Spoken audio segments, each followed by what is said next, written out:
Okay, so thank you all very much for coming. I think we'll get started now. Thank you, Paul. We're delighted to have you here to talk tonight about your experiences as an early career psychologist. So I suppose you want to take it away? Yeah, we got a whole bunch of absolutely. Thanks, Rachel. Cheers, that's great. Thanks, Rachel, Barry. Thanks for coming, folks. You're either trying to escape Christmas shopping or the six Premiership games that are on tonight, but I'm not sure which, so I'll leave that up to yourselves. My name is Paul Gaffney, and I'm a psychologist. I have been for started my undergrad degree in 1991 in Queen's, so I'm out of my 20 years since I graduated, which has kind of gone very quickly, but I suppose in other ways hasn't gone so quickly either. And when John and his colleagues in the early graduate group talked about maybe having some input with you, I thought about well, if I was at your stage in the first 10 years of your post-year degree, what would I wanted to know, or what kind of pearls of wisdom? Now you sometimes did get, and certainly for me there were pearls of wisdom and really useful things that I'll never forget. But they all tended to be hard fought, so there would be sort of, at 4 in the morning at a conference when you bought somebody 2 or 3 pints, they might actually say these things. So to save you all that bother, I wanted to really say, as a young psychologist, what does an older psychologist have to say about that phase of our career? So I called it Is That It? Bob Geldof, unfortunately, his first autobiography was called Is This It? Would have been a better title, but I didn't want to get sued by Bob, so Is That It is going to have to do with it. And first of all, just congratulations, I think, to the early graduate group. I think one of the problems about psychology is that PSI is a relatively young organisation. I just talked with Jerry Mulhern, or the head of professional development, who would have been one of my old lecturers in Queen's. And as a young organisation since 1970 in Ireland, we haven't been running a long time. But one of the downsides, I think, is that we've become so specialist and so into our various streams that sometimes there's quite a bit of invective or I suppose rivalry, almost sibling rivalry between groups. And I think the early graduate group, in my experience, are one of those brave groups that are ecumenical, and that they take on people who are working in all sorts of settings, clinical counselling, forensic. They take on people who do work research. I mean, they're open to everyone, and there aren't that many groups within the society in itself that does that. That they just encourage people to join in the early parts of their career. And I think that's a really brave thing to do, an important thing to do, because finding your feet as a psychologist can be trickier than it sounds sometimes. So well done to you, and it's you guys are the future of the profession, because you are the future psychologists, and in a few years' time you could be up here giving this talk, probably not better than I would. But the key thing is you guys are the future, because without people like yourself coming through, we don't have a profession. So well done to the early graduate group for flying that flag. I know it's not always an easy flag to fly either. And just the old adage, if we always keep doing what we've always done, we will always get what we've always got. So what I'd like to shape the talk really is to start off just around just my own journey, just to kind of bore you with that, but to let you know where I'm coming from, to talk a little bit about what I know, the kind of the lessons that I feel I've learned. Talk a bit about failure and setbacks, because psychology, professional psychology especially, has become hideously competitive. And I think in a way there's no particular reason why it's got that way. I just think it has become a very popular discipline, and we've got some really bright, smart, talented, committed people. And unfortunately it's become a bit of a bottleneck, but I do think it's more competitive than it needs to be. And one of the things we don't talk about are failures and setbacks. And I've had setbacks in my career. I've had some significant failures. And I think it's important that people like I talk to people like you and say this will happen if you work as a psychologist and you deal with what we deal with. Things will not always work out for you. It's an important conversation to have, I think. And then just what has helped me, what's been particularly useful, and then just some concluding reflections. I suppose in a sense, guys, as a health warning to begin with, Paul Lyons died tragically in August of this year. And Paul was one of my, he was a good mate of mine. He was a football fan as well, and we had a very memorable trip in 2010. He was an Essex man, but he made up for it by being an Ipswich fan, so we kind of let him away with that. But we went to a game in 2010, which we cherished very dearly, and Paul died tragically. We're not sure of the entire circumstances, but he died tragically in August of this year, and his wife gave birth to their first child in September. And I was Paul's first ever supervisor, and so it's a strange type of a bereavement to lose not just a colleague and a friend and a trainee, but because that's not, supervisors most of the time poor trainees, isn't that the way of it? But also a really good psychologist. And I think if Paul's death teaches us anything, is that we need to mind ourselves and we need to mind each other. So I decided, with his wife's approval, for the next year or so, that every time I speak about psychology, I'll speak about Paul, because he's looking down on us tonight, and Ipswich are fourth in the championship, so he'll be happy with that as well. The second health warning is a more personal one. What you're going to see in the next hour probably isn't in the textbooks necessarily, and in a way it's idiosyncratic, or if you're being a bit unkind, probably more neurotic. It's my taking things, so I apologise in advance, because it's very particular for me, the way I see the last 20 years. Two little warnings. This is what works for me, but do what works for you. Good pub quiz questions for later on, Barry. But at the end of the day, all I can talk about is my experience. But take from it what you find useful, and do what works for you. And there's lots of neuroticism and idiosyncrasy there. So I went to Queen's to do my degree in psychology, first degree. And at that stage, I just psychology, I had a vague idea that it was about helping people, and that it was kind of vaguely trendy. And certainly when you were in the pubs and clubs of Belfast telling people you're doing psychology, it was kind of quite accepted. Psychology, that sounds good. Back in the day, in my A levels, I got SED. A-level system was much further, because you could pick your three best subjects, and to get into Queen's at that stage was 3 C's. So I took a few years out and then went back, so I was very comfortable. But one of the problems is nowadays the grades have all gone up so much that my SED probably wouldn't have got me into Queen's. I probably would have got onto the window cleaning course or something like that, but then I would have got psychology. So in a way, that's the first pressure, I think, that for yourselves getting into undergrad courses has become so much more competitive. And I think that's a mixed blessing, because ultimately if you become a psychologist, you're a psychologist for 40 or 50 years if you're lucky, and your health lasts and you lasted. So in a way, I prefer to see more psychology available, but maybe not as many high points. I know that some of the other colleges have contributed to that there are more places, but it was a very, very different time. Certainly there wasn't that academic pressure to get on the course, and it was comfortable, which was nice. I then went to the Masters in Counselling Psychologist at Trinity College, and I remember if you remember back to your undergrad days, and maybe some of you still are, maybe at that stage, where there comes a point about second or third year within our group of friends where we were fairly convinced that we knew it all, and that we nearly had bachelor's degrees, and that meant that we knew how the world worked, we knew how relationships worked. And it was a fantastically innocent time, but in a sense a time that I missed, because everything seemed perfect and the world was clear. But I remember at the time saying, I want to be a counselling psychologist, I want to work with people. And what I knew of clinical psychology was that it was overly medicalised, overly scientific, and too much modelled on psychiatry. And after a few pints, I'd been known to say, clinical psychology, you mean cynical psychology.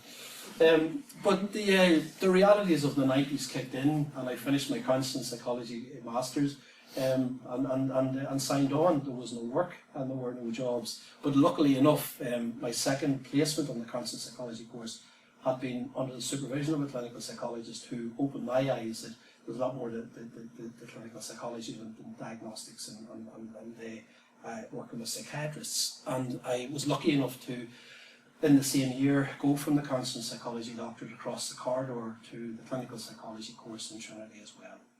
And for the football fans, I suppose in a way at the time it was, well, it's happened quite a few times since. I wasn't the first person to do it, but at the time it was still kind of a political hot potato. And in football terms, it was likened to leaving Celtic to join Rangers, or maybe it was leaving Rangers to join Celtic. But either way, it was seen as kind of thing to do. But that was good, because I felt during the counselling training that, well, one, I didn't have a job, and training was paid, which was good. And secondly, I felt that toward the end of the counselling psychology training, that while I got great training in terms of therapeutic skills and in terms of using yourself as the, I suppose, the vehicle for therapeutic change, using your own personality, using in some cases your own life examples to help people, prompt people, support people, that was wonderful. But there were lots of people who needed psychological help that wasn't necessarily counselling or talking therapy, and clinical psychology offered that across different settings with younger children, for example, with people with intellectual disabilities, and with older adults. So in a way, it was both an economic and I suppose in a way academic push for me, and it made me a better psychologist. And when I have trainees now, and they say, Paul, how do we know when you're being a counselling psychologist and a clinical psychologist? The answer is I don't know.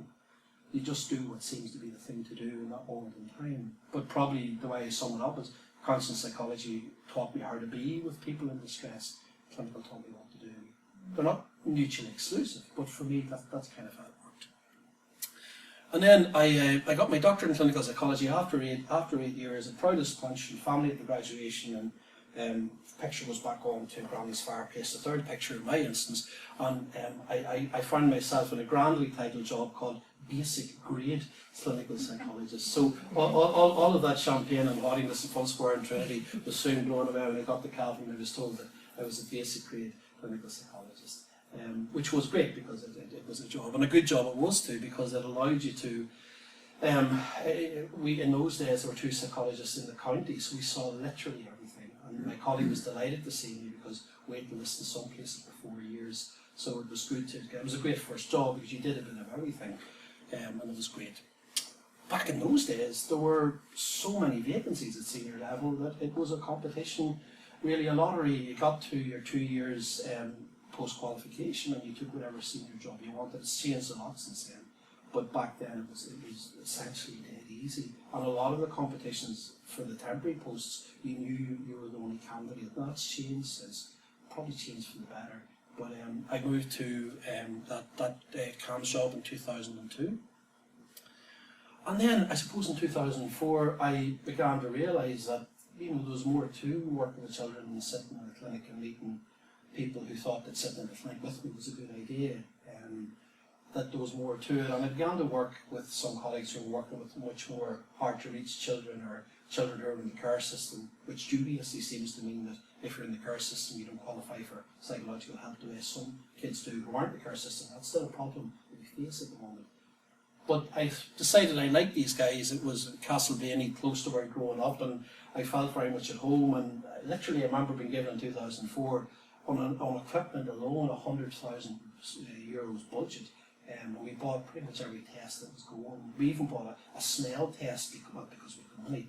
But it was sort of back in the time when there was probably more money than sense. But it was a really exciting job. And in a sense, I've never really left that. I did go back to CAMS briefly. But since 2004, I've always worked either full-time or at least some of the time with children in care, children in special care, and children in detention. And for me, it's really just a wonderful challenge because you come up against children who you really do have to think hard about how you help them.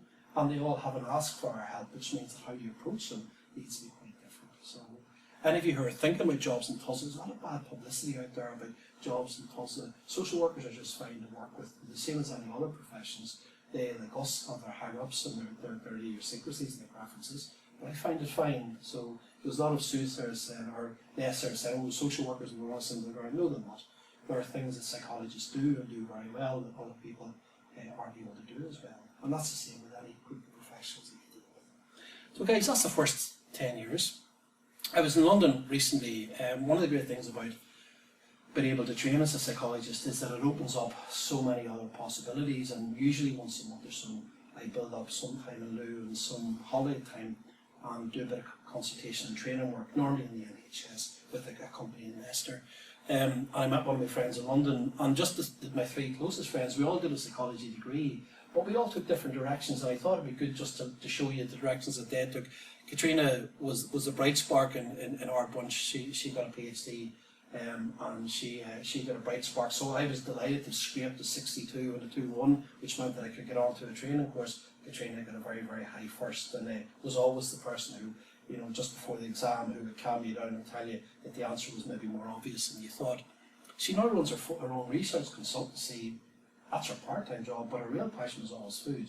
So after late nights out in Belfast, she was always the woman who could make a fabulous curry or pultigar or pasta where all I saw was an empty fridge. And she now also runs 2 restaurants with her partner, and she cooks and serves people during the day and does research consultancy at night. I think has it about perfect, and we'll be very happy at that. Jack went on from Queen's to do an MA in journalism in the UK, and he worked with Panorama, with the BBC, he worked with Trevor MacDonald, and now he's the online editor of the Times and the Sunday Times, and a useful man to know if you're writing a book. So Jack has gone the journalistic career, but his psychology degree is still really helpful. And then Richard, the guy who's got all the money, he became an occupational psychologist and runs a very successful consultancy business, mainly working abroad. It's kind of tough for him and his family. He goes abroad a lot. He was in Kenya recently. But he's the guy that's got the money. And he said, you guys always worry too much. I just want to make money and want to help people in business as well. So his punchline is, why should people work in business be discriminated against? So guys, your psychology degree, I suppose, can take you in any number of ways. And while they all wouldn't necessarily class themselves as psychologists, Katrina would, their psychology degree took them one direction, and I suppose my degree took me another. I was at a conference in the UK a couple of years ago in Oxford, on the Clinical Division Conference, and I was furiously trying to find the speaker's name. I can't find it, but he stood up and he asked people, what's the biggest problem with psychology? And I was sort of watching his slide, which was this slide, and I was like, what's coming here? And there's a wonderful quote. He said, psychologists are like B-days. People think that they're a good idea, but they're not really quite sure how to use them. And I think in a way, that probably is a good overview, that a lot of people in our jobs go into jobs where either people think they know what a psychologist should do, or people are sure they know what a psychologist should do, but psychologists really don't do that. So the B-day analogy could be a useful one for the future. I think for me is you become the sort of psychologist you want to become, because your own motivation and values and passion is probably what most shapes your career, no matter what the job description says. And I suppose in a way the only constant is change. And I think one of the real worries I have is that as a profession that we are getting really good, talented, bright people past their degrees, past their masters in many cases, past several years of paid and really unpaid experience, and there's a bottleneck where people aren't getting through to professional courses, and in many cases that causes incredible distress. People hold up life decisions, and it causes a lot of misery. And I think the only thing I would say to you is professional psychology 20 years ago compared with now is unrecognisable, and this too will change, because I think the focus on psychological well-being has probably never as been acute. There are more jobs coming. I think we need to, as a society, be clever and make sure that we support psychology and not go the way of the United States, for example, where psychology has really been sidelined by very smart and clever work by people in cognitive behaviour therapy, for example, who are therapists or occupational therapists, or people who can do bits of what we do. So I think we need to make sure that psychologists can offer an awful lot more than the jobs you see in the papers. And all I would say to you guys is, in 20 years' time, the profession will more than likely look different again, because it's changed radically. Certainly clinical psychology, when I applied that year, there were only 5 places in Trinity, 6 places. UCD had a follow year. There were no other clinical courses in the south of Ireland. Queen's of course, but there were no other clinical courses in Ireland. But there's been an explosion, thankfully, to accommodate the many hundreds of really bright, smart young people like yourselves who are coming through degrees, getting really good degrees, and we need to find more places for you guys to get through. And for me, I think there's incredible waste, really. So I think there's a place, perhaps, for some kind of thought about how we can consolidate training, and certainly the American model of a 4-year doctorate where all of us do a joint first year, which looks at research methods, statistics, sort of your essential psychological data, but then second, third and fourth year we do clinical forensic, counselling, health, whatever, research, whatever it might be. I think we probably would benefit from it down that way, because that kind of psychological sectarianism that kicks in when you start your doctorate or master's course, unfortunately, that's part of the problem. That clinical psychologists may see themselves differently than counselling psychologists, but if you have the benefit of my experience and you see both groups of people and you give both lectures and answer the same questions, it's probably not the case. So we need to think about that. I think we also need to, just as a society, just as psychology is good for people, psychology is good for us. We need to get that message out there and let's stop bickering and fighting. I've never yet been asked by a client why he did clinical psychology or what the difference is between clinical psychology and counselling psychology. I suspect you won't be either. So the change is the only constant. As Drake said, sometimes it's a journey that teaches you a lot about the destination. And actually, that was taken on Saturday last. I was just telling Aileen earlier, who works with me, that we were, two friends of mine went down to Glendalough and we had a beautiful walk. But the first hour was really tight. I don't know if any of you know that walk in Glendalough on the railway station, but the first hour, this wasn't really such a clever idea. You're sure your knees sore and your back sore and you're saying this probably wasn't my best idea. But yeah, you get to this point and you go, wow, it was worth it, it was great. So in a sense, for me, looking back, the journey that teaches you most about the destination, and especially when you start to look back.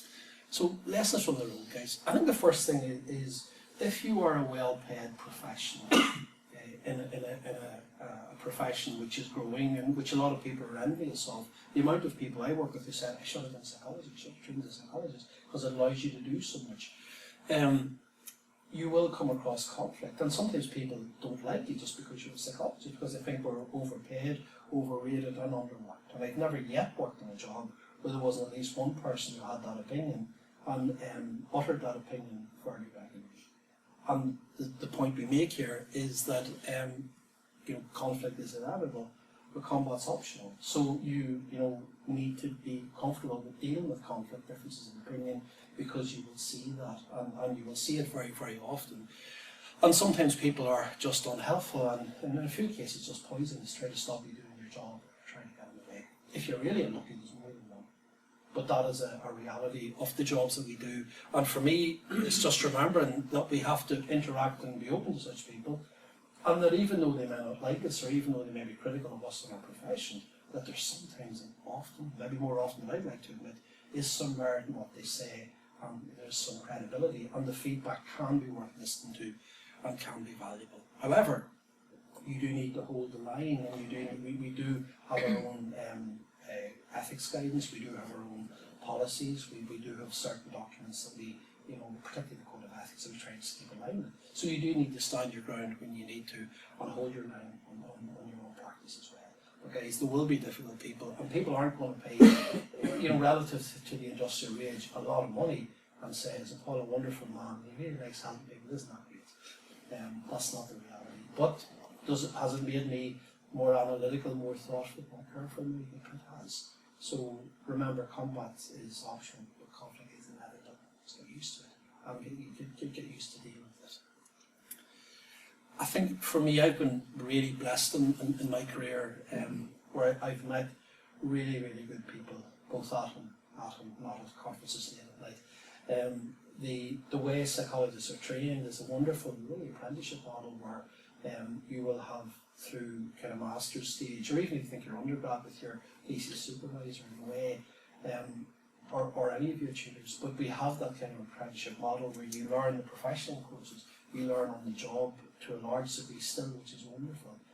Certainly my own constant psychology training with 2 wonderful supervisors, and then for the clinical, 6 wonderful supervisors as well. And you take from them what you need. Some of them give you, one, a skill might be about how to be, another teach you how to deal with conflict, another teaches you how to deal with very specific group of people. But for me, it was an incredible experience, just being able, like a sponge, to soak up what those people had to offer. And remembering that none of us have the absolute all of wisdom, none of us see the full picture. But that experience, I think, was really, really powerful. And since then, I've been really lucky, and Rita Honan, one of my first clinical supervisor in Trinity in 1996, when I went to place it with her. And I continue to go for her for independent clinical supervision. So even though I have my own supervision and work, because I do bits and pieces of other works and private works and teaching, I go see Rita 3 or 4 times a year. And it's wonderful because she knows me a long time. She knows me 18 years. I don't know if any of you know Rita, but she has a very Bostonian way of telling you you're talking nonsense, and it's quite refreshing. So when she knows you so long, it's kind of helpful. But it's good when you have someone like that to work with, to look up to, and to continue to learn from. I'm also lucky that I have a guy called Will Davies, who runs a company called APT in the UK, and I met Will about 10 years ago, and he's the only millionaire psychologist I know. He's the only person I know who has, well, legally at least, has made lots of money from psychology. And what he did was he set up a training company in the 1980s and was head of psychology at one of the most prestigious departments in the UK at St Andrews in Northampton, but went on to set up a training company, and I've been lucky to work with him for 10 years, and I've taught about 130 courses. And as well as paying my mortgage over the last 10 years, he's also been a really, really good guy who thinks in a very positive way, and he's one of these people who he will always see the positive in the situation. It's good that people like that in your life. Met him again recently, and we meet regularly, but for me, Rita and Will are the two people, kind of the 2 points that I always know if I can talk to them about an issue or bring an issue to them, if they think it's okay, then it's okay. So find a keep a mentor or two. Okay, folks. Just to make things interesting, just on this next slide, I'm going to give away a book if that's okay. The title's cheesy enough, so I may as well have a cheesy game here. Hands up, and you have to have your hand up. Where's that? Hands up. Birmingham. Yeah, can you be more specific? Spaghetti Junction. Well done, Spaghetti Junction. Well done. What's your name? Ashley. Ashley, well done. Thanks. Okay, Spaghetti Junction, just off the M6. The point the slide makes is one of the big worries for all of us is if you're paid to work with wall-to-wall distress in a health setting or a care setting or an educational setting indeed, or an institutional setting that's constantly changing, redefining itself, it is difficult. And I think for most of us, one of the big worries is no matter how long you've done the job, there's always a worry that you'll burn out, that things will get too difficult, you just want to pack it in. And for me, probably the best burnout, I suppose, protection has been not to do more or do less, but to do different. And one of the things I copped on fairly early on in my career was that it's nice to do your day job, but also it's nice to bring your energy to something else, maybe some research work, some private work, some teaching work, some writing work, whatever it might be. And for me, that's really kept me, while a quite busy life and I suppose some would say a demanding job, what keeps me fresh is being able to do all sorts of different things, like being with you guys tonight. I think the road to burnout is saying, I've got such a difficult job, I don't have time to go to talks, I don't have time to take trainees, I don't have time to read journals. Those are the guys that tend to, believe it or not, run into trouble quicker. So whatever you're doing, I think do different, have variety, because it keeps us fresh, and we all get sick of doing the one thing all the time. I think for me that's probably the most important reminder, and it keeps me fresh and keeps me in touch. Be nice to the people behind you. When I was lucky enough when I left Trinity, I was back teaching there fairly quickly after I left both courses. And in 2002, I met a woman called Rodney Kelly, who in 2013 became my manager. So just I was telling Rodney about this earlier, I was teasing her and told her I was going to use her picture, but she said, "You won't do that, won't do that." But I said, "Well, we'll use Trinity instead." But I think sometimes, if you're good enough, you're old enough, and there is no psychology in that way, it's quite democratic. So be nice to the people coming behind you, because they literally be your boss someday. And for me, that's what happened. I also think that one of the best parts of the job, and one of certainly the most satisfying parts of my job in recent years, has been able to, I suppose, give people a first break where people come to, people in the room tonight, and also Lisa, who would have got to know that way, where somebody comes full of enthusiasm, wanting to get good experience and wanting to work hard and be prepared to work hard. And one of the nicest things about my career in the last 20 years has been being able to see those people become psychologists, become colleagues, and in this case become your boss. There's something very satisfying about seeing someone make the most of their potential and get the rewards that they feel they should get. And that's why I think having assistants and trainees, for me, I think we should look at people in my grade almost having to take people, because it's hard to get placements, and even people lucky enough to be on some of the doctor and master's courses will know that it's quite hard sometimes to get placements. But for me, it's one of the greatest joys is to work with someone, because there's always something to learn. So for Aileen's doing her master's at the moment in Trinity with two other colleagues so involved in with 3 pieces of research with 2 other colleagues as well. And again, it keeps me fresh. I'm learning from Aileen and hopefully giving her the opportunity, as well as within our service, Aileen's doing some outcome measure stuff, which is really invaluable. So guys, I think for me, one of the greatest sources of satisfaction, I think, and support is to look to the people coming behind and try to be a mentor for them and try to help them and help them to get where they want to get. And be nice to them because, as I say, it could be a boss. I grew up in a pub in South Armagh in the 70s and the 80s, and it was a strange time because the troubles kind of were quite bad at the time. But my parents were, in many ways, probably the first psychologists I ever met, because if you work in a pub, anyone who work in a pub will know this, that you tend to see people on their best days, the days they get a new job, the days they have a baby, the day before they get married.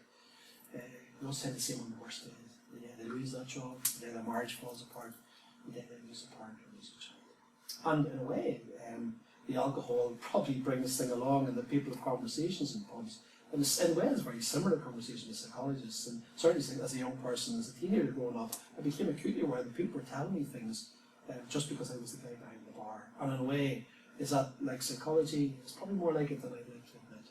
So, for me, if my parents knew that you get paid just to sit with people, you don't have to feed them drink, you don't have to take drink off them, you don't have to chuck them out, they would think, wow, what a privilege. I think for me, that's something that we go into work every day, and people trust us, and people tell us things that other people don't know, and people literally and metaphorically put their lives in our hands. I think that is always something. I think the day I lose that's the day I need to walk away from this, because that's always a huge privilege. And there's never a day that goes by, even today, where a young person, I couldn't give them the reassurance they wanted, I couldn't give them the answer they wanted, I couldn't do anything for them. It was hard to watch that, and all I could do was ring back after the session and say, you know, only half jokingly, if you had a better psychologist, maybe things would move on.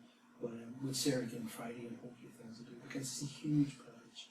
I think that's the piece. And also, my service is assessment, consultation, and therapy service. The clue's in the name. Our job is to serve people. We're here to serve people and to be of service. And I think for me that's crucially important. Sometimes that's forgotten in the bickering and infighting and politics that happens in psychology and many professions. Biggest thrill in the world, you know, to go to bed tonight thinking, you know, I've tried my best to help someone. Some you win, some you lose. But I think for me, that's a huge privilege and really a gift. I think if I lose that, I'll need to take Queen's up in that window cleaning course or something, because I don't think I could do it anymore. One of the problems with having 8 years of treatment, in my case, and I bet in your cases with some of you guys get to where you want to be, you've been at it for more than 8 years, is that there's a sense that you know everything. Giving you a doctorate or a master's tends to perpetuate that myth as well. But one of the harshest realities with working as a professional psychologist is it's not the stuff you know that really counts, it's how you deal with the unknowables. Because if you think about Marsha Linehan, among other people, Marsha Linehan talks about in her DBT books about the need to remember that we don't know everything about a person. And what if the thing we didn't know was crucially important, and was very traumatic, it was incredibly horrible. And in a way it's really good learning, because it's how you deal with not knowing, and like today, just being a bit powerless and wishing I could have done more, wishing maybe I had done more sooner. But that sense of powerlessness, and hoping that the child will talk to me the next time and will continue to trust me. And it's dealing with what we don't know, I think, is just as important, because while psychology gives you an incredible vantage point, we can't see everything, and we have to live with the knowledge that sometimes we don't know everything, and let's be honest, in the system we work in, we have very little control. In the kids' lives I work with, I might have 1 or 2% of influence, but if I use that influence well, there's a chance that can be helpful for it. I think what I've learned to cope with that is just be mindful, be aware, and if you don't know, say you don't know. People like that. Paul, do you know what's happening? I don't think so. I'll do my best to figure it out. I'll stay with you, but I don't actually know what it is. And for me, I think people regard you more highly, and in a way there's much more integrity. When in the earlier part of my career, probably spoofing about what I think it's this, but nowadays I'm more comfortable. I actually don't know. But we try our best, and you know, in many ways, it's when you try solutions in psychology that it's the solution that works tend to indicate the problem, not the other way around. So it's okay not to know, and it's an important stance to take. I've made mistakes all the time. Made a mistake today. One of my colleagues was having a session with another young person. I was due to meet that young person, another young person at 3:30. So I said to myself, I've got to be in town I've got to be here around 6. Met the young person, and she said, we need to talk. I said, we're booked in at 3:30. And I thought, God, if I could see her at 2:45 and get a bit early, that'd be handy, that'd be great. So we brought her back over to our office, and then another young person was having a really important session. And my colleague was very, very gracious, and I thought, Paul, those kids are always short. So she eventually forgave me. She's done many things before. But, if you're wrong, say sorry, and you do get things wrong. And you get big things wrong as well. We can't know everything, we don't know everything. And if you're ever in doubt, ask for an opinion, ask for somebody to help you. But if you were wrong, say sorry, and that does make a difference. And some of the best outcomes I've had is where we've got off to a really bad start with somebody where I've made a mistake over. It could have been just an appointment that you forgot about. It could have been, not doing something that you promised to do or whatever. Sometimes you say sorry to people actually sets foundation for a much better relationship. So there's nothing wrong with saying sorry. But if you think you're right, stand your ground. If you think that you need to take a stance, and sometimes in work you do. Recently I was taken off a case by senior management because just the stance that I'd taken, which I believe to be true, wasn't corporately acceptable, and that will happen. But met that young person today, and he said, what can I say? I said, I don't know, because I haven't been formally told. But he said, what were you told? And he said, I was told that I was going to someone else and that they could help me better than you could. I said, that's fair enough. But you stand your ground, and at the end of the day, if I had have colluded with the plan, then as a psychologist following the code of ethics, I'd actually broken it. So if you think you're right, stand your ground. I think the superhighway of unhappiness is to compare yourself with people, including yourself. So I look at the mirror, he says, "Oh, Paul, your hair's getting grayer, what's the left of it? And Jesus, that belly's getting bigger." It's just a superhighway to unhappiness. We can all compare ourselves with other people, with ourselves at different times, and come up with an unhappy result. And it is the quickest way to make yourself unhappy, or quickest way to make other people unhappy, is to compare either you or them with other people. And I think one of the things I've learned about psychology is, while you might think that, especially at your stage, I think where there's always somebody in the cohort who seems to have it all. They either know someone or are really bright or really smart or got brilliant skills. But one thing I'd remind you is we are all on our own journey. And some of the people who I would have worked in the early stages of my career are now doing really, really well. And other people who maybe you would have thought, wow, where's that guy go? Maybe things haven't gone as well. The truth of it is we don't know. And while, like Vieira and Keane, they may have been the best of enemies, things change, and in recent years they become the best of friends. And one of the guys, don't compare yourself to anyone. It doesn't help, and it takes from the energy that you need to be the best that you can to make the most of your talent, to maximise opportunities you get. And there will always be somebody who seems better off or seems to know it all.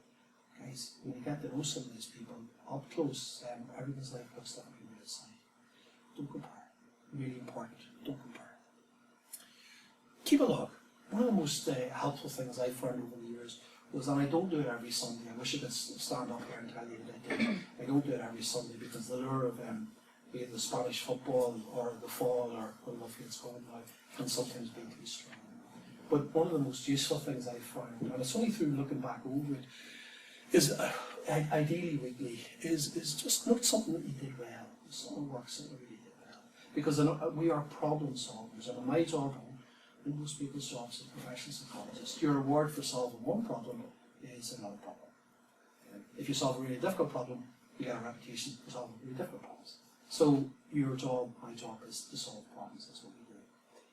But it's all too easy sometimes just to say, well, that's problem solved, what about the next one? And not take the time to say, actually, well, that was alright, you did okay there, I think you did fine, that was okay. Because sometimes if you even said, other people may not say it either. I'm lucky to work in incredibly supportive service, but sometimes it's important to acknowledge, yeah, I did okay there, and that was fine. Note something you can learn from, i.e. a mistake, or something that you would do differently again. And if you can't find one, just ask her. I just asked my wife normally, and she will oblige. But something that maybe didn't work out as well. What did I learn this week? That phone call on Tuesday. I shouldn't have made it about talking to the in-person institution. write it down, think about it, learn from it. And finally, note something that you want to do. As I get older in psychology, the only thing that, existentially we're sure about going to bed tonight, the only thing certain in this world, for any of us, is that we're one day closer to not being here. That's it. So as you get older, your time in life becomes more precious. So what do I want to do this week? For me, maybe writing a book was something I always wanted to do, but I sort of procrastinated for 5 or 6 years before I went to do that. So I think maybe it's the 40s thing, you get in your 40s and your mid-40s. Because time is precious and life is short. So what do you want out of each week? What do you want to do? As I said already, being a successful psychologist is all about not personal ability or corporate ability. Best psychologists I know are really good interpersonally. It's your ability to relate to other people, crucially, that makes all the difference. Because how do you want to work with children? The parent has to trust you, think you're credible. You work with adults, the organisation that employs you has to think you're trustworthy. Our whole existence, our whole survival is based on very good, high-functioning, complex interpersonal ability, often in fast-moving, often distressing environments. So, be a team player, crucially important. Happiest psychologists I know are people who tend to think they do know it all, or people who tend to think the problem in their service is everyone isn't as bright as they are, or everyone doesn't think the same as they are. And the best way to become a team player is to collaborate, work with people, be it the guys who want to get onto the courses, be it somebody who wants to do a master's, be a colleague who has a scheme that they want to work on, and so on. And with that in mind, I was mentioning this talk to a speech and language colleague of mine earlier. We were just doing a session, and she says, "You mean you're going to be talking to a bunch of psychologists early in their career, and there might be some people there who are working?" I said, "Yeah, there might be." And she said, "Paul, would you mind?" She's doing a doctorate in Trinity. Her name, lovely woman. Her name is Eva Rand, but she was saying, "Would you leave some forms out? And if anyone has worked in the CAM service or is currently working in the CAM service, she wants to hear from you guys. So I'll leave it there, so you don't have to walk up. So if anybody is interested in collaborating with Eva on her research, which is about it's research about how CAM's teams work and the dynamics, and she's recruiting a number of psychiatrists, psychologists, social workers, OTs, speech language therapists, and so on. Guys, if anybody's interested, there's people there. So collaborate as much as you can. And certainly some of the best experiences I've had have been through collaborating. And you can do an awful lot more as a team or a group of people than you can as an individual. I think having a chance to make a difference and indirectly help colleagues progress, again, an incredibly satisfying feeling. I'll be able to do it as a team player. And for me, the quote is important. Stars can win any games, but teams can win every game. So being a team player, collaborate, find people who think the way you do is crucially important. There is no perfect job. It took me a while to figure that one out, but there isn't. I used to, when I qualified, I used to call somebody it's such a great job, or somebody, especially working in Cavan, which Cavan is a beautiful place, great place to live, but it's not what you would call fashionable. And certainly in my time, I remember going to Cavan, literally, and Lisa laughed at this, but one of my colleagues in Trinity said, "Paul, you could have such a good career." And kind of bizarrely, in a way, in the early part of my career, we were able to run probably the biggest project there was a thing called Mind Yourself, which ran from 2004 to 2008. And we had at one stage 6 full-time staff. And essentially what Mind Yourself was a sort of a mental health promotion, suicide prevention, problem solving, intervention that we used throughout the community. We gave it to every young person that wanted it. We did it mainly in schools. And over the course of those 4 years, we ran the programme, which was 2 80-minute sessions for our groups of kids. We ran it for about 9,500 kids. It's quite well validated, and there's some interesting research about it. But that was a team effort. And I think in a way, for me, kind of been able to do that was great, but I kind of want to I couldn't have done it in Dublin, because in Cavan they were open to ideas. First question I was asked is, "Are you going to stay?" Because psychologists come to Cavan and stay. But what I got back in reward, apart from a lovely place to live and a great place to bring up the daughter, and my wife were very happy and been able to afford to live in one wage, was they were incredibly supportive, and anything you could give. I just thought it'd be funny, guys, if we'd have been in a bigger city where more politics involved, it would have been stopped at some stage. So there's all sorts of advantages to go into places where there may not be a huge psychology infrastructure, because sometimes, bluntly, that gets in the way. But no one ever seems to get what they really deserve. You know, none of us ever get what we really do. You know, I think that in sport and life, you know, you see people who really deserve to do well, and hopefully they get there some of the time, but maybe not all the time. I think the way to deal with this is you know, integration and negotiation.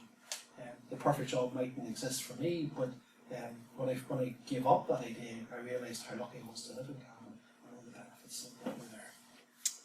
And also, as I mentioned to you, that you know, the opportunity as a psychologist, because we can train, we can do research, we can advocate for people, we can write, we get a wonderful, our undergrad standard is wonderful in all the universities, and we're privileged here. So guys, use that, and remember, there is no such thing as a perfect job. If you do find it, let me know. But I don't think it exists. Be like Columbo. One of the most abused terms in psychology is scientist practitioner. It's one that comes out every now and again in rows, usually in rows with other professions that are unwilling for scientist practitioners. For me, that means always be curious, be thoughtful, and be like Columbo. You know, be a scientist in the sense that you're always curious, you're always asking questions, you're always thinking, how did that happen? How come that's the case? How come that didn't happen instead of it? And in a way, always stay curious. I suppose in a sense, it's a theme that runs through some of the most powerful intervention models. Mindfulness with the curious way. Dan Hughes' work talks about curiosity as part of this pace, playfulness, acceptance, and empathy. Some of the best models of psychological intervention in the world talk about curiosity. In that way, being open-minded, a beginner's mind in Buddhism, just being curious about how things happen in his work. I guess that will always, because sometimes with your training, you might come across something in a different way that maybe sheds light on something that previously wasn't seen. And where you do see curious for evidence-based practice and practice-based evidence. And I think one of the problems with, you know, increasing numbers of guidelines and increasing numbers of documents that tell us how we should practice and what we should do, as I struggle with, is, you know, I'm not that interested in what works for everyone. I'm interested in what works for you. I'm interested in what works for someone as opposed to everyone. So balancing the need for evidence-based practice and doing stuff that's safe and ethical, but remembering that what works for one person does not work for someone else, and being able to take that and reflect and change as you move along. And guys, where change and improvement happens, it's almost always small, doable steps. Some of the best outcomes I've ever had, particularly in individual work, tiny small steps. And sometimes you couldn't even maybe see them, but tiny steps. Of course, steps forward means sometimes just steps backward, of course. But change and improvement, little miracles happen if you look for them, but it's almost always small, steady steps. I think in a way, one of the things I passionately believe is your psychology career will be defined in within you. But if you don't take charge of it, and you don't insert what you believe to be true, what you're interested in, the kind of life you want to have, then other people will gladly take you as a psychologist and make you better. So don't let anyone ever tell you what you're capable or not capable of doing, or the idea that you think is wonderful, somebody else thinks is wacky. Don't stop doing it, because guys, without those kind of wacky ideas, we would kind of get nowhere. I think back to the first day we talked about mind yourself, and someone said, do you want to go into a classroom and talk about kids about an 80-minute session? You want to tell children or adolescents everything there is about staying well? I said, no, not everything, but what I think is most important, what we think is most important. You know, 9,000 kids later at work. But you know, it was small doable steps. We won over one person at a time. We started with a project worker and all those things. Small steps, guys, small steps. And don't let anyone define it. You're wonderful, bright, smart people. You're the ones ultimately that should be deciding what kind of life you live. I think seek to contribute. We are very, very lucky in that, even meeting Jerry Moran from Queens, and I finally just said to Jerry, I met him in Birmingham earlier this year, and I met him at a skill 3 years ago, and you know, I think about people like him when we were in Queens would have been heavily involved in the BPS. He's an excellent role model and would have worked very hard for the society. So guys, when your chance comes and when you have the headspace and energy, because I appreciate many of you at a point in your career when it's hard just to keep body and soul together and keep doing what you're doing every day, but when your chance comes, seek to contribute, seek to give something back, seek to share your research, seek to give someone a chance. Join a group, make a difference, help, give a hand. I think also one of the best pieces of advice I got in my career was from a guy called Fred Lowe, who would have lectured us in Trinity many years ago. And Fred, this would have been before I went on the clinical, and Fred said, "Well, be political in the sense that you pick a cause that throughout your career you kind of return to." And I was always very struck with that. And for my master's and then doctorate research, I was always interested, especially in the mid-90s. Suicide was decriminalised in 1993, and we was bizarre, most of the time yourself as a criminal, but it happened much earlier in other countries, but it happened here in '93. But I was very much struck by the fate of families who were bereaved by suicide, because you just didn't hear about them, you just didn't see them. So I was lucky enough with Sheila Green and Trinity. We did a small piece of research in '95 for my masters, and then Hannah McGee and the great Barclay Sheehan, who was coroner in Dublin County at the time. We did some research into suicide bereavement. The response rate to the research was 4%. I struggled to get participants, but we did. We went over the line. And in a way, for me, that whole idea of there's a group of people here whose story isn't told. I was just one person, but thankfully since then, bereavement by suicide and any kind of complicated bereavement has become a much more talked about. It's become much more open, and thankfully there's lots of charities, and even DSM-5 is a complicated. All I'm saying, guys, is pick a cause. And imagine tonight if every one of you, people who have a career in psychology, picked a cause. It could be bereavement, it could be poverty, it could be Down syndrome, it could be the plight of people who are trafficked here. Take your pick. But imagine if every psychologist in this room, and imagine again every psychologist in the society, had one cause that they gave 2 or 3 hours to a week. Imagine how things would look. And guys, we have that power, we have that articulation, we have that research. So in a way, one of the things that's really stood me was picking that cause. And the research was difficult, but I knew that, having met with those people, and then when you did your research, you knew I have to tell this story. And for me, that ended up in Mind Yourself, because when we came full circle, when we talked about suicide bereavement, we did a lot of research with people who breathe through suicide at work, which happens to all of us sometimes. I'm kind of led through. So guys, take a cause. It doesn't matter how fashionable it is or not. But if every one of you pushes a cause, it'll make you stronger psychologists, but it will also make a difference. And as I say, even if you only foster awareness around it, the fact that a psychologist is bothered enough to go to a committee meeting, or to perhaps offer to do a talk, or even shake a bucket, just give a commitment and see where it takes you. I think ultimately so much of what happens in the world is out of our control. We don't directly elect the government, we don't directly decide what the laws are, we don't direct the HSE budget, and so on. But I think for me, a lot of unhappy psychologists focus on the stuff that is literally out of our hand. There is nothing we can touch, nothing we can really work with. And I think that one of the biggest issues is simply saying, what can I control today? What is it that I can manage? The little girl this afternoon was very distressed. All I could do was ring her back and say, I know you're really cheesed off, but there's a day on Friday, there's a couple of people come to see you, and that's just been confirmed. I'll come myself and I hope that's okay. I'm sorry I wasn't able to give you more. That's all I could do. Could I ring our social worker and give out the dozen plan? Of course I could. Would that have helped my client in the long term? No. So, control the controllables. And often, guys, our influence is minuscule or tiny. It's about making the most of that. I think what we can control is how we apply ourselves, how much of ourselves we give, how we treat others and model positive behaviour. One of the nicest things about working with trainees is that one of the centres I used based on Gaffney, which comes in a moment, was what the secretary said, and Aileen and Lisa would both know who I'm talking about, and they would be 2 of the people whom the secretaries were talking about. And one of the nicest things I was ever told just last year when I moved base, or this year, was saying, Paul, we really miss your trainees and the assistants. They were so polite and so mannerly, but they're a bit like you in that regard. So when people give that kind of feedback, both to the guys and to yourself, that's really important. Nobody likes a smart ass. And in a way, treating people well and being a good psychologist and not being respectful and remembering that those relationships are crucial. And it's how we treat the people in our organisations who've got the least influence, who are not paid the most, who have to sometimes ask for permission to take a toilet break. We have to treat those people well if we're serious about treating all people well as also. And I think just guys appreciate the blessings and challenges. I wouldn't be the psychologist I am without the challenges and roadblocks that I've met and had to figure out and overcome. So control the controllables. It's usually about effort, what it comes down to. Seek out positive people. So let's give away another book. Hands up again, guys. Who's that?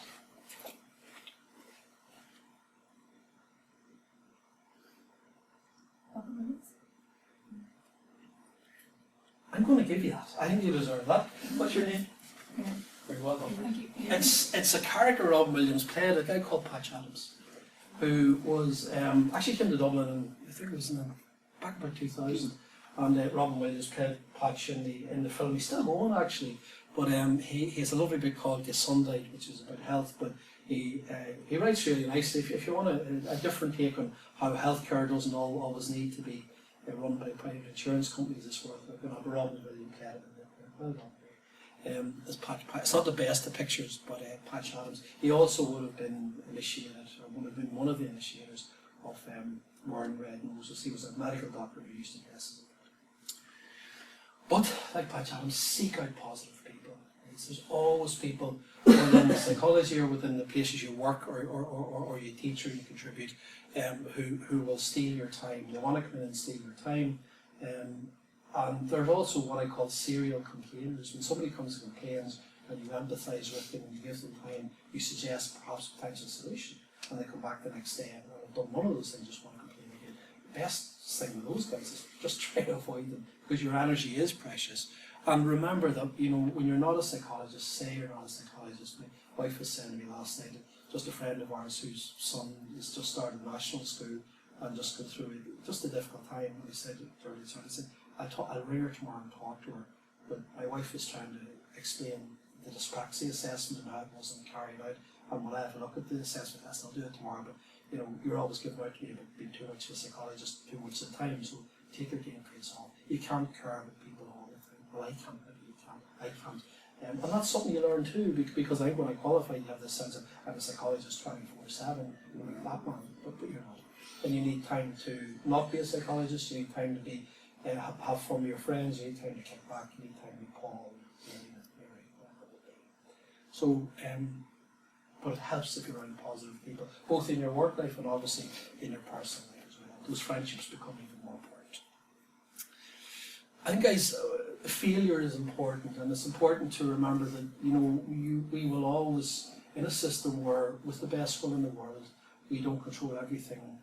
You will have setbacks and you will have failures, and it can be inevitable. And I've certainly been in situations where the only outcome was going to be a bad outcome. In fact, a good outcome was a less bad outcome, if that makes sense.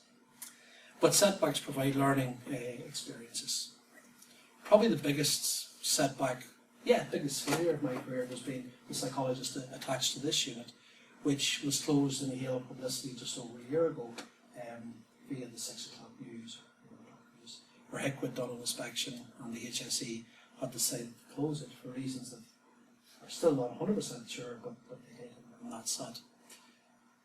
Tell you a little bit about that unit. I'd been doing work with that unit on and off for about 10 years, and while I was part of a national team, I would have been attached to that unit, would have been a psychologist looking after the 5 or 6 young people and the 40 staff, 5 teachers that worked there.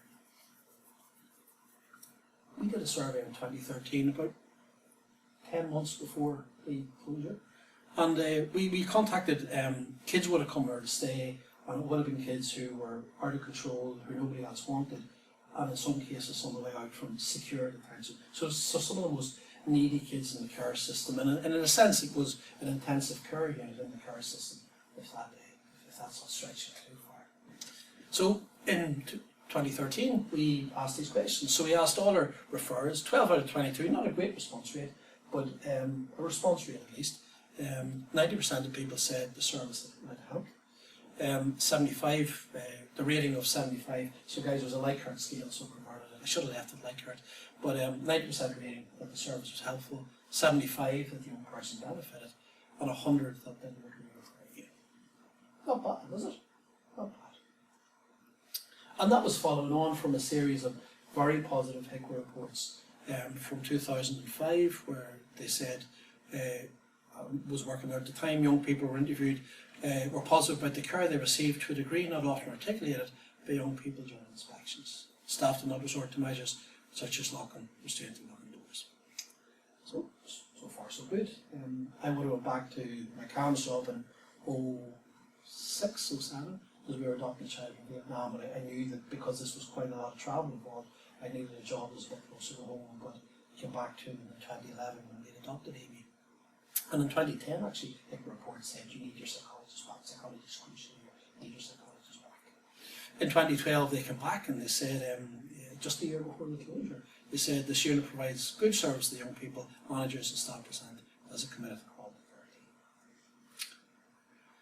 Around that time, Leah Green from the Counselling Psychology course in Trinity would have done her placement and said, Paul, you know, I really want to find out, I want to tell these kids stories. And she did a really nice piece of research with Liz X and myself around, with those kids, around what we need for a good journey through care. Some of Leah's research was saying just the importance of relationship. Nothing new to psychologists, of course, but sometimes in our system, that idea of a long-term relationship with one professional who keeps turning up, we know that makes sense, but sometimes people in the system need to be convinced of it.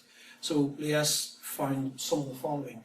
I never really had a family, never had anyone like him, never trusted anyone, but I trusted her to do what I mean. I trusted her with my life. Another young boy said, before I got in here, I used to rob cars and all, they know that I've stopped doing it. I want something better for my life, and the family see that. And this has been the best placement. I feel more secure, and all the care workers and psychologists, all they can do to help me. And then the report that came in 2013, where there have been some directives to managers that they should lock doors, even though we always work in a relationship model. So the young people did not like the external doors being locked. Inspectors found there were improvements in identification, assessment, computation, some risk. Social workers informed inspectors and staff addressed bullying and supported them as soon as possible. And the discrepancy between the statement of purpose, the way the unit operated, and the children's needs weren't being met. Here. Stand up for a minute. But I suppose I remember the night that it happened, I knew the HEC report was coming and I knew it was bad. And it felt like a train crash coming. No matter what we'd done well, no matter how good it wasn't going to be pretty. And I remember being in the UK the night that it happened, and sort of having people ring me to see was it okay, and having colleagues go home to meet their family. One really good colleague, really good guy, who does fabulous work, to be asked by someone, I didn't know you abuse kids at work. Literally, haven't watched the news. And in a way, guys, it was horrible. It was awful, unfair. But some of it was, a lot of the report was accurate. But I suppose the media stuff and the shame, I felt the shame, I felt embarrassed. Quite a way. But then you start to realise, well, first thing we did is we sort of stayed together, and my colleagues went from being residential to offering the kind of really good help they did in the community. I moved base back to closer where I lived, and in a way, I've saved 10 hours a week, so while I wasn't based in the same place, life got a lot easier. I was home more often. But probably more importantly, my colleagues, which I've been proud and happy to have done summits and training in the year, they've now become morphed into Castledean Wellbeing Centre. And they are the only centre of its kind in the country. But they are offering incredible supports to young people in care, to families, and offering a place for mundane things like access visits, but also doing some really nice training, which is privileged to benefit foster parents, and really just being a hub for positivity for children. And there's a day on Friday where the head of our agency, the Chief Operating Officer, is coming to meet with all of the stakeholders and several of the kids involved. And I've been very honoured to be asked back to say a few words and to facilitate the discussion. And my lessons, guys, I knew we were good people. Have we made mistakes? Yeah, we had. Did we deserve what happened? I don't think so. I probably never will. But we stuck together. I'm very proud on Friday to be going to say, guys, out of the ashes. And for so many of the kids we work with, their lives in a way are like that. So that's what we do on Friday. And I think in time that it led me to question what is success, because I never wanted not to associate with those guys and just to know those guys and meet them, have a beer with them Friday, and just to know they're good people. Yeah, we made mistakes. We probably didn't get it as wrong as the media says. And I'm still very privileged to work with all of the children that we work with nobody died, there's no complaint on the table, and no child, was no one hurt or died. And sometimes, guys, when you're on the receiving end of that, it's a very, very lonely place. All we had was each other, and I was lucky at some fantastic support, including from the two guys here. But will I change a thing? Last November I might have said, yeah, no, not this year. Just that in London, because they have now gone on to do really, really good work, and you'll probably hear more about Castlevania Wellbeing Centre. It also has strengthened my resolve to continue to help, because some of the kids who live in the centre will come back on Friday. It will be good for the staff to see that. I'm lucky that I'm still involved in a number of them, so some will go back, and that'll be great as well. So, failure, mistake, guys, inevitable, but has it made me a better psychologist? I hope so.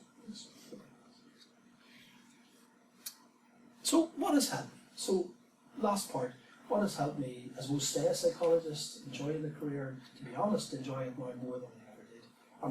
I've been very lucky in life, really privileged, but I probably love it more now than I ever did. And not that I thought about what my mid-40s would be like, but I didn't think it would be as positive as this.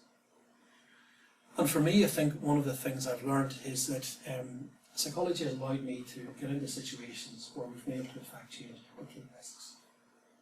First quote we looked at, if you always do what you've always done, you will always get what you've always got. We have incredible training, we have good support, and people take what we say seriously, so we're in a position to change things. Dale Carnegie is right there, that the sure thing boat never gets far from the shore. Take a risk, do something different, follow what you believe. I think for me the first thing is looking and taking inspiration from everything, from nature, from your friends, colleagues, and just remembering that what we do is an exchange of energy. You and I go into whatever we do each day and we exchange energy, and you need to make sure that that energy is topped up, that you don't run low on fuel, as it were, and that your batteries don't die. Take it from anywhere, your key relationship, your family, things you like, things you do, music, books, whatever your preference is. But you all the time need that nurture. So guys, it's an energy game. And as you get older, when I was maybe in my 30s, I probably had 100% every day. In my 40s, I don't know if I have, and there's certain days I'm definitely more energetic than others. But you need to nurture that, and I need to mind that. And often the source of that nurturance is from all the wonderful things that life can offer outside of psychology. Follow your passions. I'm a West Ham fan, and at the moment, I did send a copy of the book to Sam Allardyce, who hopefully, or thankfully, doesn't need it this year. He probably needed it last year, but he doesn't need it this year. We're 5th in the Premiership at the moment, and we're doing well, but being a lifelong West Ham fan. My father was a huge Armagh fan and lived his whole life without them ever winning in All-Ireland. I was lucky to be there in 2002, and the greatest band in the world, in my mind, is a 4-piece from Athens, Georgia. Sadly not with us, but their music is. I listen to R.E.M. every day, and my wife thinks I'm cracked when I listen to them every day. So guys, follow your passions. Whatever it is, we can do. Follow your passions. Therapy has been important. As part of the counselling psychology training, we needed to do therapy, and now most courses have it, and it's a really important ingredient, because if you don't have that place to go to be safe, to be a client yourself, to take to therapy what needs to go to therapy and not take it into your family or your friendships, is really important. And I would have done it through counselling, maybe 25 sessions a year. In clinical I did it once a month because it was just a good support. And I didn't do it for 10 years, and it was a mistake because I had 2012, a funny year. My parents died when I was quite young, but 2 uncles died, and all of a sudden it kind of brought me to some dark places that I hadn't been for some time. So went back to therapy, had about 7 or 8 sessions with good psychologists. I now go once a month. It's a very, very good support. And often it's the very night you go, oh, Jesus, therapy. Those are the nights that you sit down and something comes to you. That's really, really important. And it's about practicing what you preach. Having an hour with a person who is skilled and trained and focused on you for that hour, who isn't going to tell you what to do necessarily, but who's in your corner, is that important? It is. Can it change people's lives? It does. So for me, it's walking the walk, but also remembering it's a very important source of support, as is good supervision. But I would encourage you guys, if you're working with people, to keep your own head right and maybe to help them as well. Learn about other styles of therapy, seeing our therapist in action. That's somebody else doing talking for the hour. That's somebody else running the session. I would encourage you to do it. And just sustain and mind yourself, guys. Watch the batteries. And minding physical and mental health is crucial. A more balanced approach to rest, exercise, food, socialising, and relaxing health. Is there a perfect balance? Well, I don't know there, but try and as much as you can, guys. Balance is probably not the best week to be talking about balance after the KSA conference, but you can and do things to the fun of it. The book really gave me an idea about which came from Mind Yourself. Did Mind Yourself was a nice idea. I was working at the time with a wonderful psychologist at DCU called Siobhan McCardle, and we started to talk about how we could more broadly bring mental health to people. And Siobhan says, "What if we did Mind Yourself with football?" Something in that. So before we knew it, we recruited a fabulous PhD student, Nadine McGill, who's now gone on to ran the Back of the Net project in DCU and is now teaching at City University in London, which is considered, here's me telling you not to compare things, but I'm just boasting because I know Nadine, it's one of the best universities, I think it's the best psychology department in the UK, something like that. But in any case, we said, yeah, and we came up with this, at the time, mad idea, but actually worked quite well when we put together a programme where we had a group of young men who played football, there was some CBT messages, and the studies called It's Back of the Net. You'll see it if you just put that in, if you BPS website, it was published in 2011, the British Journal had Psychology. But basically, it was fun. It was fun meeting Siobhan and Nadine, was fun, it was good crack. And for me, the book came out of that where I thought, well, what if you wrote a book on mental health that talked about life in terms of football and saw life as a football match, as a football game, and take the learning from the game, as opposed to talking about mental health in a way that's often talked about, which is stigmatising times not very helpful. So guys, concluding reflections. I think this is what I've learned over the years, but the learning continues every day. And that's today, there's always something to learn. It's the day you don't learn something as psychologists, the day maybe you shouldn't be there anymore. And perhaps the best part of the journey is the learning continues. There's always something to know, there's always a new book to read, there's always a good person to help, there's always a new person to talk to. And for yourselves, guys, as I say, if I was to talk to myself, 10 years ago, 15, 20 years ago, the only competition within your own head is about how much you want to become a psychologist, be a good psychologist, while getting balance and just being the best you can. Guys, that's all any of us can do. That's all any of us can do. And the only thing I'm certain about is that if you work hard, keep showing up, have a diverse range of interests, be prepared to learn from mistakes, you will make a difference and will have a really good career, no matter what you end up doing. Guys, one of the things I really liked about writing the book was I thought it was, I didn't think about it, I just thought after every chapter I want to give people resources that they can follow up on and go read, websites, books, whatever it would be.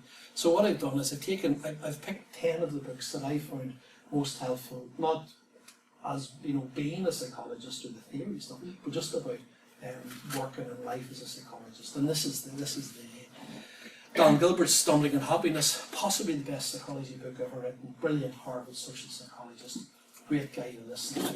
Look him up in TED Talks. Dan Gilbert, funny guy, but really wonderful psychologist who talks a lot of sense about how we look into the future and how often that's not always good for us. Another Gilbert, Paul Gilbert, who's written The Compassionate Mind, and one of really lovely psychology book. Dan Kahneman, who won the Nobel Prize actually for economics in 2002 for prospect theory, and there aren't that many. I think he may be the only, I could be wrong, but sorry, he's the only psychologist I've heard about, but maybe others who have won a Nobel Prize. And his book, Thinking Long and Fast, is a very accessible opening into his ideas. Another brilliant psychologist.